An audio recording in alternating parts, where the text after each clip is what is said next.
What is going on, everyone? My name is NZ Shade, and this is Game Dev Adventures. About a month ago, I made a video where I talked about a moment in Gothic that really stuck with me. It was quite early in the game, and I decided I would continue making videos about moments like that as I played. I feel like this is a good way for me to share my personal experience with the game, while also highlighting the game's phenomenal design. If you haven't seen that first video, I would recommend you start there. You'll find a link in the description. Now, the moment I want to talk about today is when I first got the chance to explore the map freely.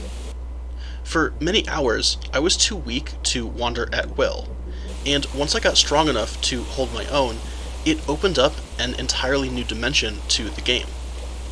This is a transition that feels great in any game, but the developers of Gothic made sure to add a number of wrinkles to the formula to make it extra impactful.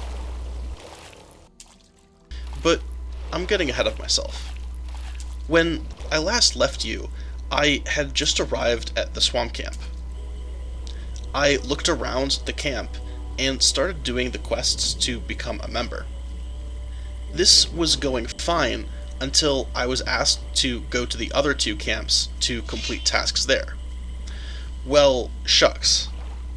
Even with a couple levels and some slightly better gear, I was still no match for the wildlife between the camps. I tried running back to the old camp, but kept getting devoured by wolves.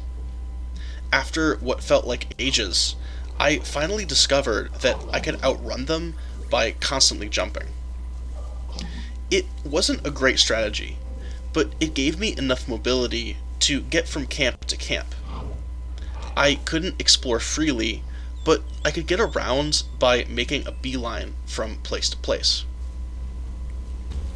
Without me realizing it, the game was showing me places that I would be able to explore later. During my haphazard sprints, I would see paths that I wanted to follow, but wasn't strong enough to go down safely.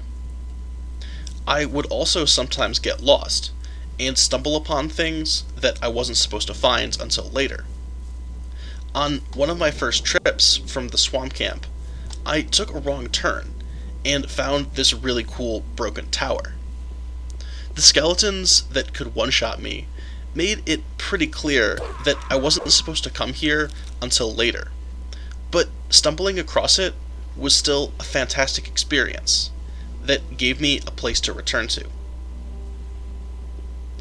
Everywhere I went, there was something I wanted to know more about, from the pathways to the mountains to the creatures that roamed the world.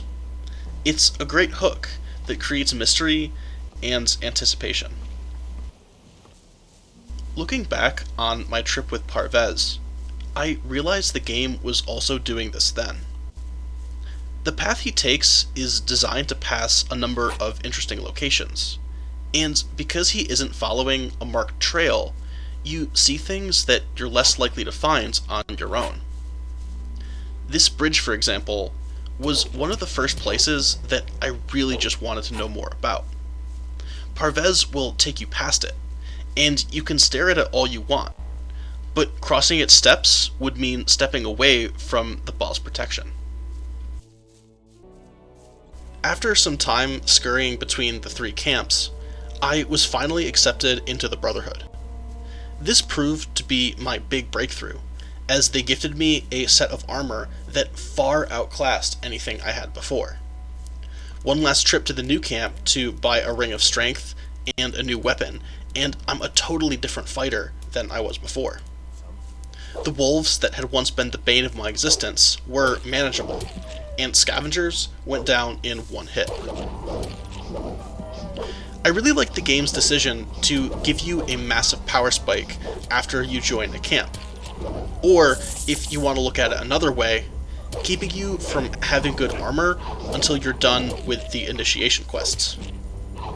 This ensures that players are forced to move throughout the colony when very weak. In order to join the swamp camp, I had to travel between the 3 camps all by myself. If gear this good was available for purchase, players could simply grind for the ore and buy it before ever venturing out. Players can still improve their character and make it easier, but the gear that fundamentally changes your experience is locked behind mandatory content. It also just feels great to get some really sweet stuff after all those quests, which are quite hard. You really feel like joining a camp has changed your relevance in the colony. After completing some quests in the new camp, I decided to explore the world to check out the places I couldn't go before.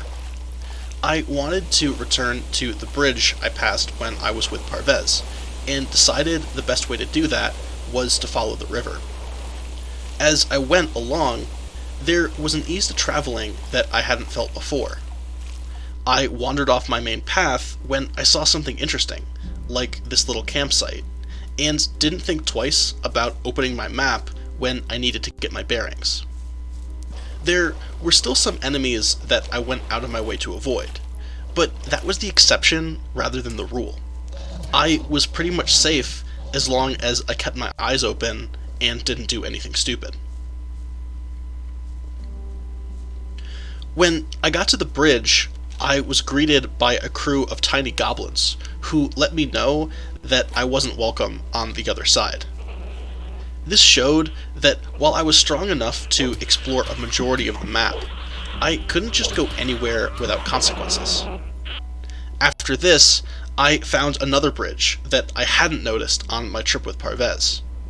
It led to this really cool, ominous cavern fortress that was sealed off by a broken wench. I then decided to swim around the outskirts of the swamp camp and found a little cavern tucked into the cliffs. I entered the cavern and was unsurprisingly killed by a gang of skeletons. I wasn't able to get much out of these locations, but it was rewarding just to learn what was out there. And just like before, I now know of places to come back to when I'm stronger. Exploration in Gothic is like an onion that slowly gets peeled back layer by layer. It sounds like it would be frustrating to constantly get blocked off, but there's so much to do in such a small space that it never really feels like a loss. The world is so jam-packed with interesting things that you're always finding something new. I found myself reveling in every new discovery, and I'm excited to keep digging for the answers to my questions. Thanks so much for watching my analysis of exploration in Gothic. I was amazed by all the support I got for my last Gothic video. The Gothic community is awesome, and I'm proud to be a part of it now. If you're interested in more Gothic analysis, or just video game analysis in general, then consider subscribing to my channel. I'll make at least 2 more videos for Gothic 1, and a whole new series for Gothic 2, so stay tuned. See you next time.